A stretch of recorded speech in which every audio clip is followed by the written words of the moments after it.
head of the China Rails that supplied this rail line to us, was visited by the Chinese equivalent of EFCC, and he jumped through the window in a 48-story building and died. Because there, corruption is not taken lightly.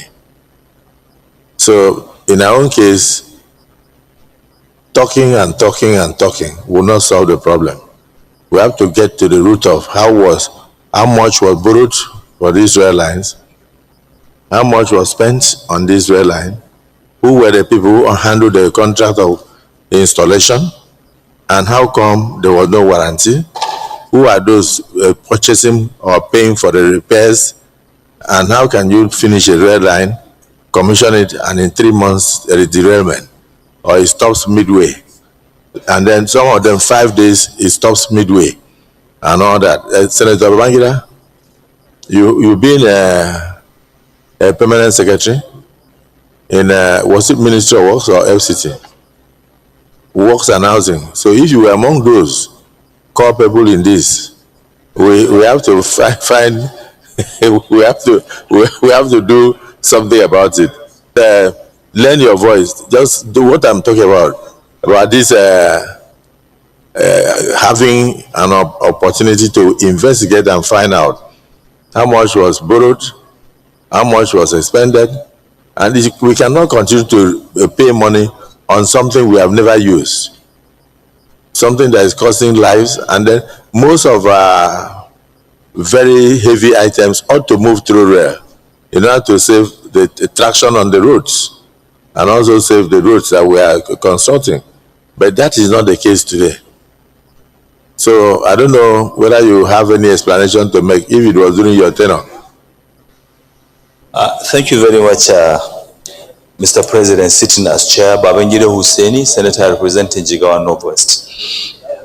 Thank you so much for giving me the opportunity to contribute to this very important debate.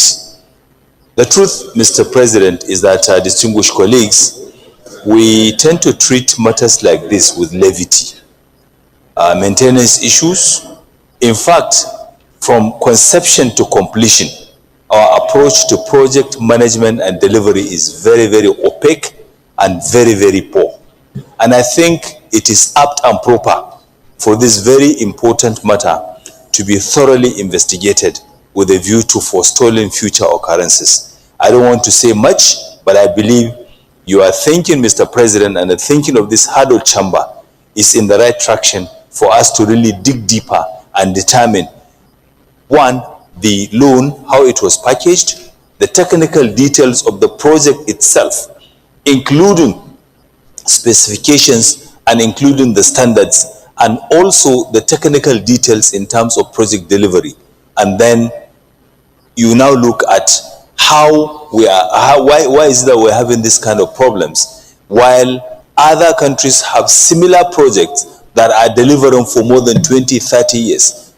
We have the very clear examples. The same Chinese built the Mombasa-Kenya rail line.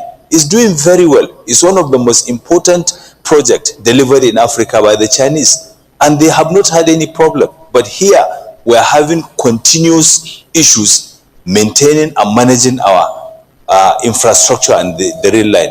And permit me, Mr. President, to say that the poor condition of our rail line is a direct consequence and the direct result why our roads are failing. Because movement of freight, goods and services on road takes a toll on the condition and the durability of the roads. And that's why my brother, the senator, overseeing FEMA, is having gray hair now, managing national roads, Senator Sahabiyahu, because the roads are failing. The volume of traffic, the volume of cargo moving north to south, south to north, is such that it's beginning to wear down on the condition of our highways. So I think, Mr. President, I thank you for the opportunity to speak on this matter. And I think you have the idea behind digging deeper to determine what really happened is in the right traction. Thank you, sir. Distinguished colleagues, having heard from the former permanent secretary in the Ministry of Works and Housing, and having heard contributions from distinguished colleagues, this is not a matter we should treat with levity. Not only does it involve life, it also has eaten deep into the pockets of Nigerians, because all Nigerians are now made to pay for either the inefficiency, ineptitude, or otherwise. I don't want to make any allusion or any allegation until we have been able to unravel the mystery behind this contract and why it is like this.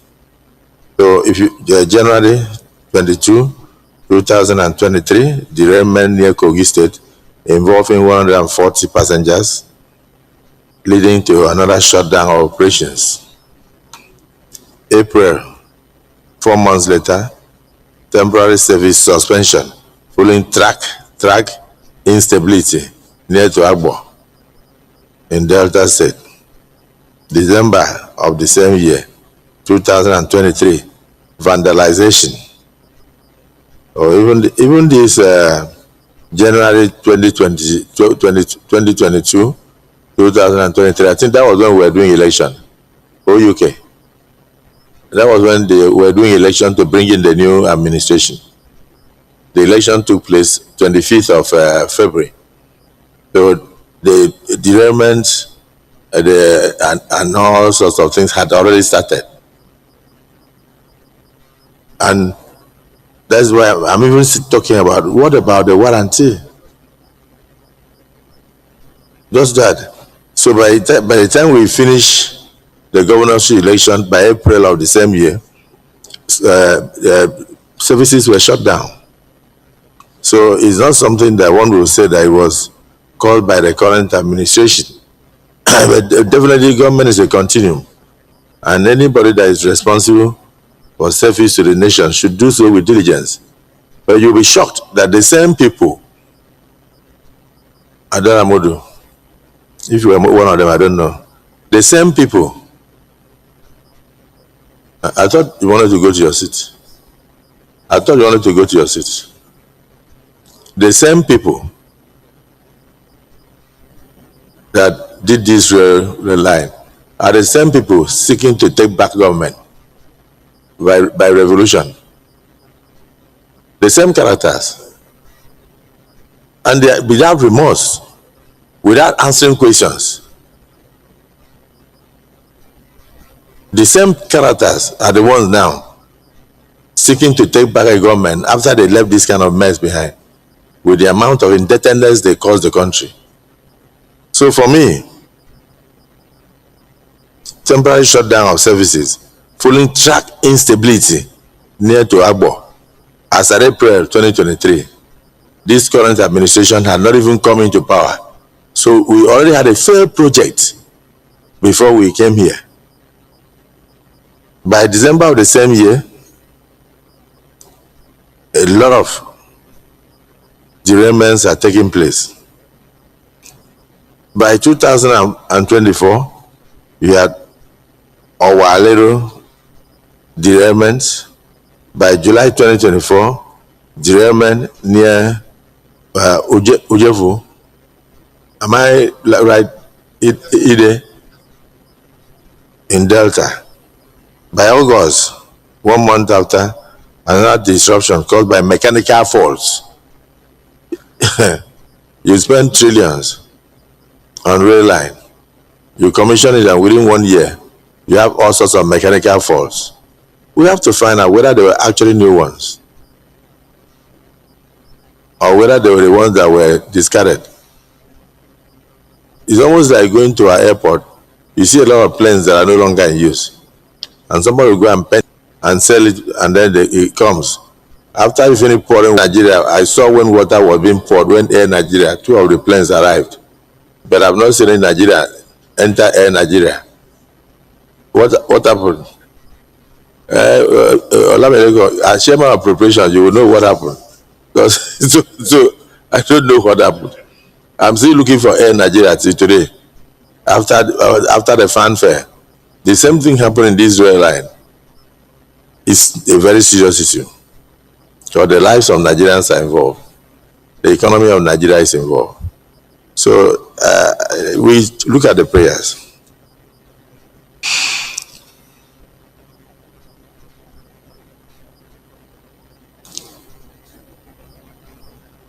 Yes.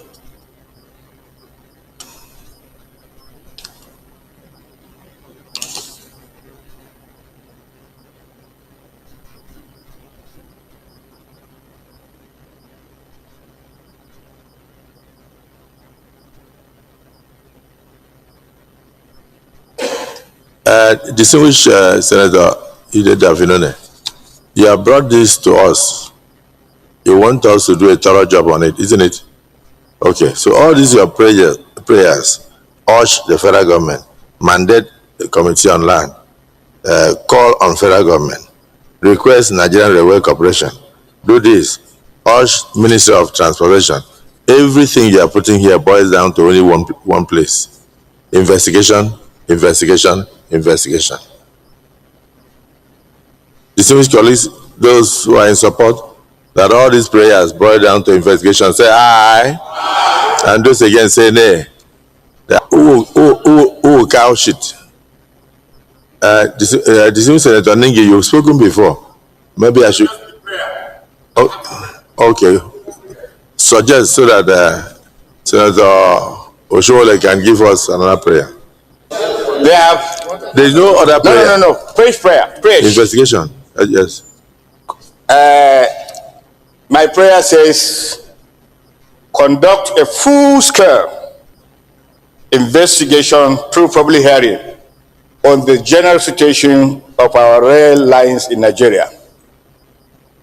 Conduct a full-scale investigation. No. It has to be a general one. It has to be a general one. Because this is an opportunity to make the issue a Nigerian issue.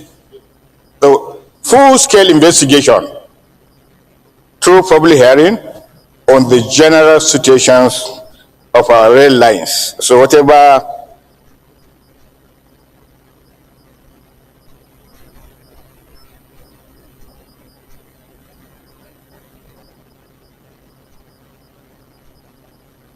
well, the suggestion is noted, but the mover of the motion, how do you want to couch it so that we can call for secondment?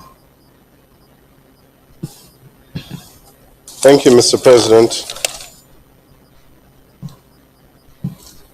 I believe that the recommendation of distinguished Senator Ningi is in order, but I'd like to possibly extend it so that it clearly covers the past, and I believe the borrowing, the cost should be clearly stated in the resolution that we are passing. And then the future should also be covered.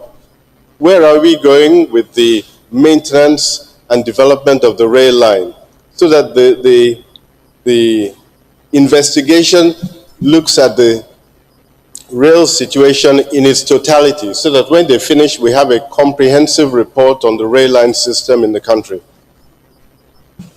So you suggest that we should set up an ad hoc committee Yes, to sir. undertake full-scale investigation Yes, sir. into the rail situation in the country in view of the consistent derailment and dangers to lives and properties. Yes, sir. That the Senate should set up an investigative panel that will call for public hearing, and then, of course, and also call the players, both past and present, to interrogate and come up with a comprehensive solution on why we are having the teething problems and at the same time the way forward.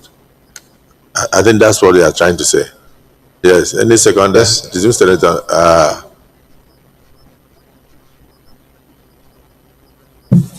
that is okay, but before that, there's a need to mandate the Nigerian Railway Corporation to immediately fix the problem so that that line will now become operational. Then the investigation will follow. Yes, because the major issue now is to restore service, to restore the rail system so that it begins to work. Very, very important. So then you have to mandate the NRC to make that line operational, and then investigation will now follow. Full-scale investigation to unravel the performance of drainage system. Any seconder to that? Senator Joel Onawapo.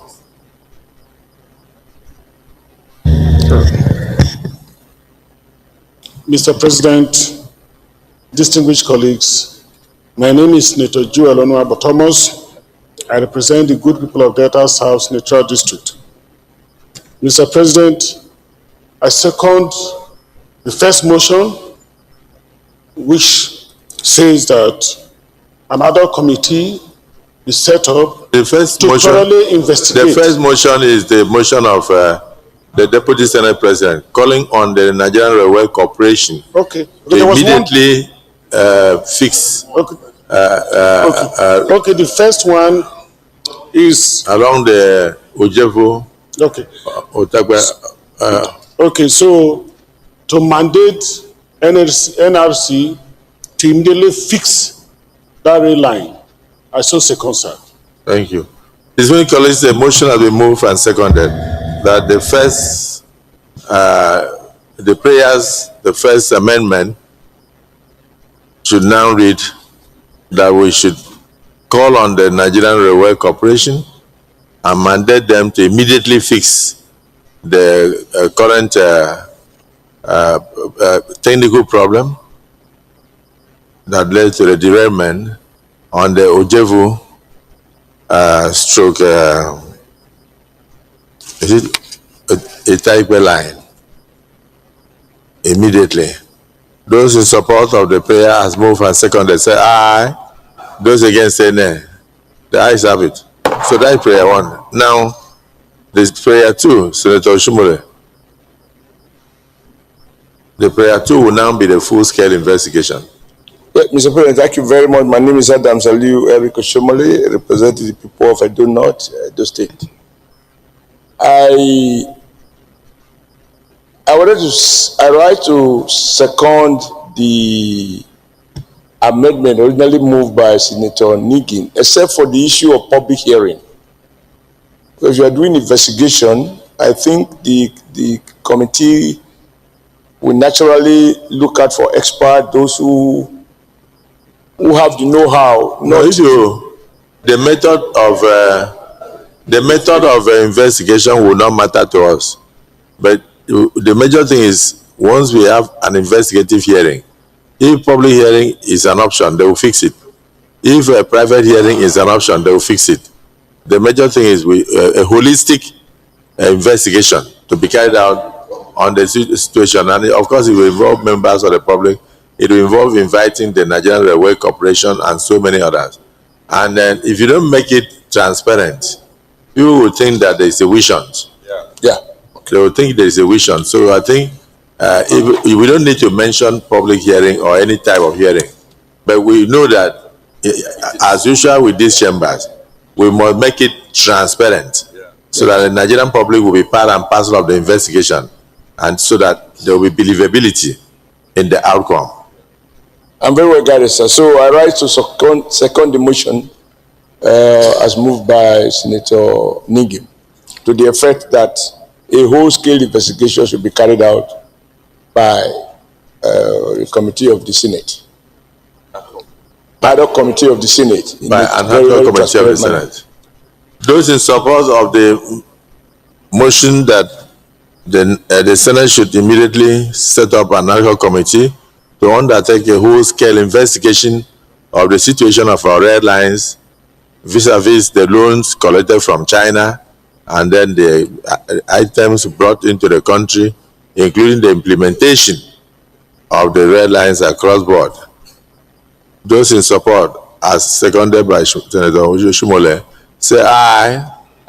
Those against say nay. The ayes have it. Senator Sharifadin, I think we should have a time frame within which they should bring back progress report of the investigative hearing, because this is a very serious issue that Nigerians would like to hear. Yes. Thank you, Mr. President. It'll be 4 weeks. Yeah, Mr. President, sir. I said 4 weeks should be okay, sir. That's my 4 weeks. Yes, okay. Dismissed Senator Ndume.